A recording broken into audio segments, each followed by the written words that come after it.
Assalamualaikum warahmatullahi wabarakatuh. Perkenalkan, kami dari kelompok 2 yang beranggotakan Muhammad Golfin Wijaya Kusuma, Ariska Nur Anggraini, Indah Kurnia Fitri, dan saya sendiri Chandra Rizky Nanjung Karisma.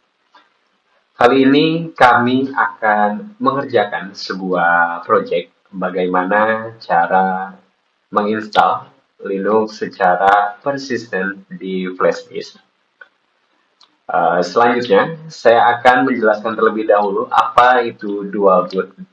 Dual boot adalah konfigurasi sistem operasi di mana dua atau lebih sistem operasi diinstal pada satu komputer dan pengguna dapat memilih salah satu untuk dijalankan saat booting. Misalnya, pengguna dapat menginstal Windows dan Linux pada satu perangkat dan memilih salah satu saat komputer dinyalakan. Berikutnya, manfaat dari dual boot sendiri. Yang pertama, akses mudah. Pengguna dapat dengan cepat mengakses Linux di berbagai perangkat tanpa instalasi rumit. Berikutnya ada pemulihan sistem. Dapat digunakan sebagai alat pemulihan untuk memperbaiki sistem yang bermasalah di komputer lain. Selanjutnya, lingkungan kerja terpisah memungkinkan pengguna untuk memiliki lingkungan kerja yang terpisah dari sistem utama, ideal untuk pengembangan atau pengujian. Manfaat berikutnya tentunya hemat ruang, tidak memerlukan ruang di hard drive utama sehingga cocok untuk komputer dengan kapasitas penyimpanan terbatas. Manfaat berikutnya, customisasi. Pengguna dapat menginstal dan mengkonfigurasi Linux secara kebutuhan mereka tanpa batasan dari sistem operasi utama. Selanjutnya terdapat kelebihannya. Yang pertama ada portabilitas. Linux yang diinstal tadi di flash disk dapat dibawa kemana-mana dan digunakan di komputer manapun yang mendukung booting dari USB. Kelebihan berikutnya tentunya tidak mengganggu sistem utama. Instalasi di flash disk tidak mempengaruhi sistem operasi yang sudah ada di komputer sehingga aman untuk dicoba tanpa resiko. Kelebihan berikutnya tentunya pada di segi keamanan, menggunakan Linux dari flash disk dapat memberikan lapisan keamanan tambahan, terutama jika digunakan untuk browsing atau aktivitas sensitif. Dengan demikian, dual boot memberikan fleksibilitas dan pilihan bagi pengguna untuk memanfaatkan kelebihan dari berbagai sistem operasi. Untuk selanjutnya, saya Ariska Nur Anggraini akan menjelaskan persiapan apa saja yang diperlukan pada pembuatan dual boot Windows dan Linux. Oke, yang pertama kita memerlukan perangkat keras yaitu berupa flash disk atau USB ataupun card reader yang nantinya digunakan untuk menyimpan software Linux-nya. Kemudian kita memerlukan Windows yang pastinya kita menggunakan Windows versi 10 karena merupakan bawaan dari laptop. Dan selanjutnya kami menggunakan Linux, yaitu kami memilih Kali Linux untuk dilakukan uji coba dual boot ini. Dan selanjutnya kami juga memerlukan software yaitu Rufus, dikarenakan kami menggunakan USB atau flash disk untuk penyimpanannya. Oke, langsung saja yang pertama. Di sini saya sudah menyiapkan USB drive untuk penyimpanan Linux-nya, software Linux ataupun Rufus-nya nanti. Kemudian kita langsung ke Chrome dan di sini kita ketikkan Kali Linux. Kita pilih yang paling atas. Nah, alasan kenapa kami memilih Kali Linux untuk dilakukan uji coba dual boot ini karena Kali Linux merupakan distribusi Linux yang dirancang khusus untuk kebutuhan keamanan jaringan, penetration testing, dan forensik digital. Sistem ini sudah dilengkapi dengan ratusan alat keamanan seperti Metasploit, Wireshark, dan AirCrackNG, sehingga siap digunakan tanpa instalasi tambahan. Dan selain itu juga Kali Linux memiliki kompatibilitas perangkat keras yang baik dan panduan instalasi dual boot yang lengkap, memudahkan pengguna dalam proses integrasi dan dengan OS lain seperti Windows. Dengan dukungan komunitas besar dan dokumentasi resmi, pengguna dapat dengan mudah menyelesaikan masalah teknisnya. Oke, di sini kita pilih yang download. Nah, dikarenakan ada berbagai pilihan, sini kami memilih Liveboot karena kami menggunakan USB atau card reader untuk penyimpanannya. Langsung saja kita pilih yang recommend.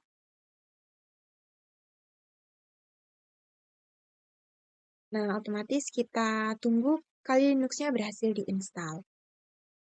Oke, sambil menunggu Kali Linux-nya terinstall, kita juga bisa untuk menginstal software-nya, yaitu berupa Rufus. Kita ketikkan di Rufus, kemudian kita pilih yang paling atas.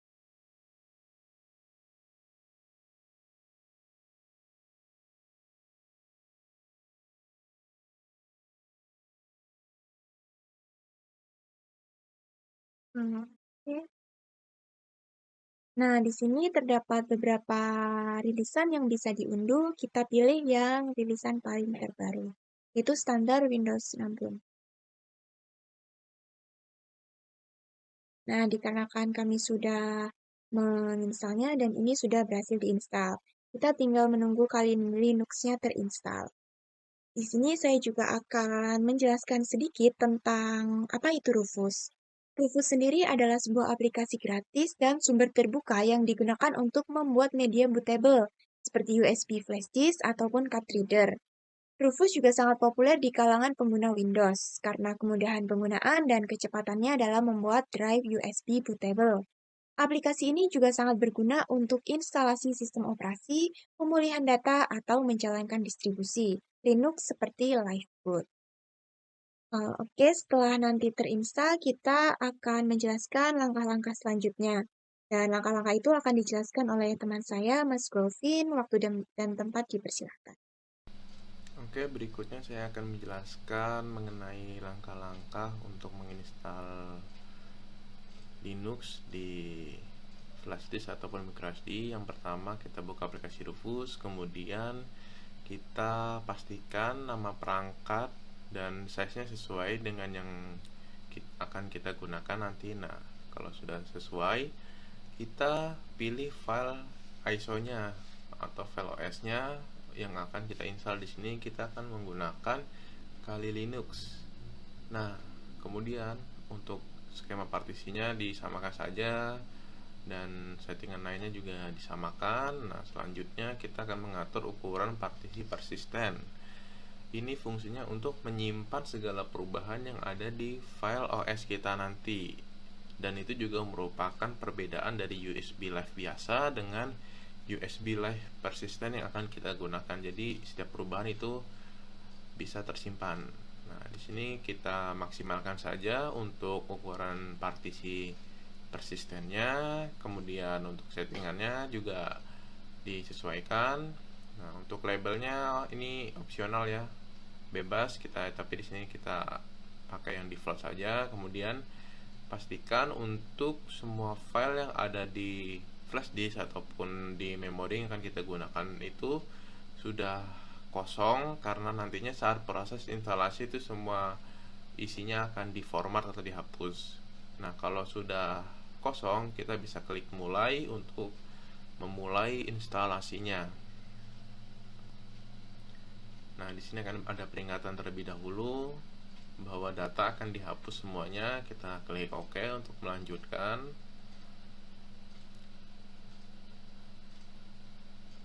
Nah, kemudian kita klik OK lagi kalau ada warning seperti ini ya.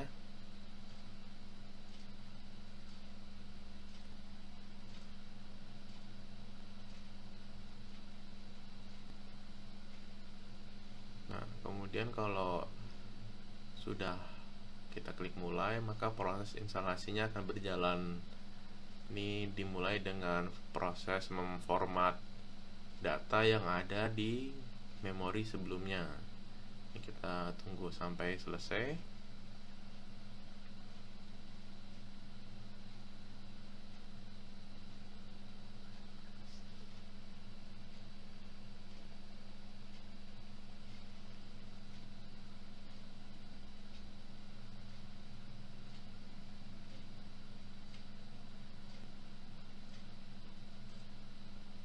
Nah, kalau proses formatnya sudah 100%, kemudian akan dilanjutkan untuk proses instalasi dari file ISO-nya. Oke, kita akan tunggu lagi sampai 100% juga.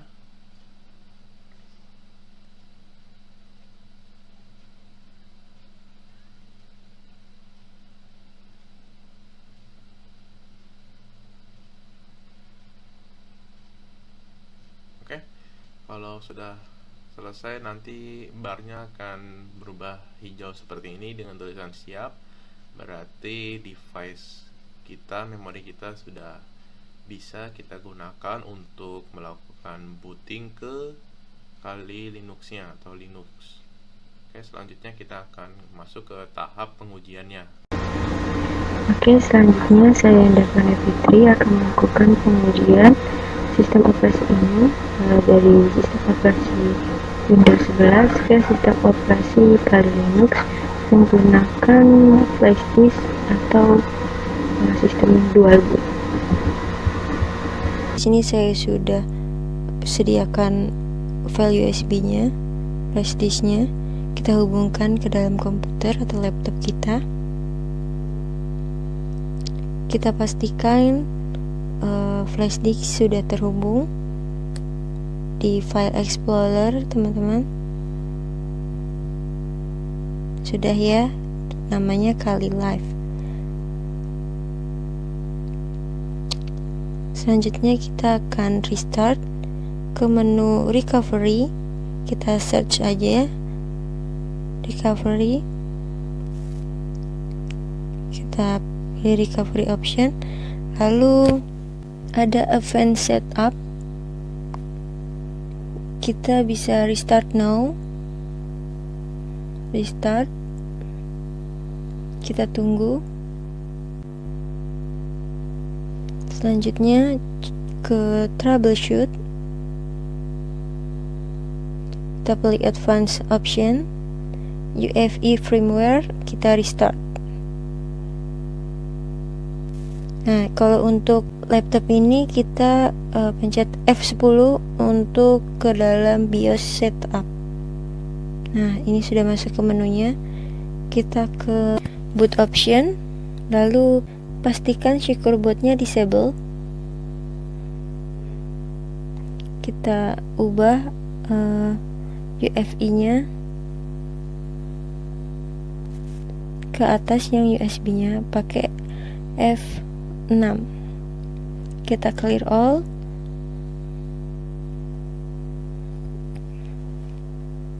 Kemudian enter.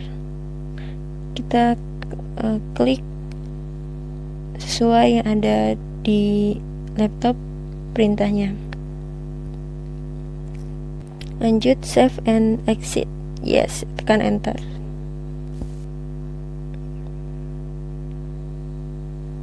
Nah, di sini sudah terlihat kita sudah masuk ke operasi sistem Kali Linux. Kita pilih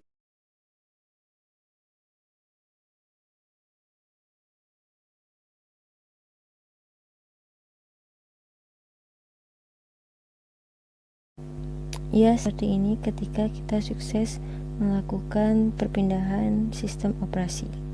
Selain dari dual boot, kita bisa menggunakan VirtualBox untuk melakukan penggunaan dua sistem operasi dalam satu laptop. Tetapi keduanya memiliki kekurangan dan kelebihan masing-masing. Untuk dual boot sendiri, kelebihannya performanya maksimal karena kita boot langsung di sistem perangkat keras komputer itu tanpa overheat tambahan. Kemudian kompatibilitasnya lebih baik dan sistemnya lebih stabil daripada kita menggunakan VirtualBox. Juga kita bisa eksplorasi sistem lebih dalam daripada kita menggunakan VirtualBox. Dan kekurangan dari dual boot ini yang pertama, waktu dan konfigurasi setupnya yang cukup ribet dan memakan waktu yang lama karena ada beberapa langkah. Tidak bisa melakukan multitasking, jadi ketika kita ingin kembali ke sistem utama, kita harus melakukan reboot terlebih dahulu. Dan ada risiko kehilangan data jika kita tidak melakukan partisinya dengan benar atau instalasinya dengan benar. Lalu kelebihan dari VirtualBox itu pertama, ya, kita bisa melakukan multitasking ya, jadi tidak perlu reboot ke sistem utama untuk kembali menjalankan sistem utama. Setupnya lebih mudah dan aman karena kita menggunakan virtual atau emulator, jadi kita tidak perlu mengubah konfigurasi sistem atau menggunakan partisi disk, sehingga lebih aman bagi pemula. Dan di VirtualBox ini kita terdapat fitur snapshot untuk memungkinkan kita menyimpan data atau keadaan sistem dan mengembalikannya jika terjadi kesalahan. Segala sistemnya berjalan di operasi host, jadi tidak perlu menggunakan bootloader. Kekurangannya, performanya terbatas karena kita menggunakan virtualisasi, bukan seperti dual boot menggunakan eksternal, jadi menggunakan perangkat keras lebih baik. Dan kompatibilitas perangkat kerasnya juga beberapa tidak ada yang bisa berfungsi dengan baik. Ketergantungan pada host karena VirtualBox ini menggunakan sistem host, jadi jika sistem host mengalami masalah atau crash, sistem virtual juga mengalami masalah. Dan memakan sumber daya host karena VirtualBox memerlukan RAM CPU untuk prosesnya, sehingga memperlambat kinerja komputer. Untuk menggunakan kedua ini, teman-teman bisa pilih sesuai kebutuhan masing-masing. Jika pemula ingin lebih aman, bisa menggunakan VirtualBox, tapi jika teman-teman ingin eksplor lebih mendalam mengenai sistem operasi yang akan digunakan seperti Linux, bisa menggunakan dual boot untuk eksplorasi lebih mendalam dan performa yang maksimal. Demikian video dari kami, kurang lebihnya mohon maaf. Wassalamualaikum warahmatullahi wabarakatuh.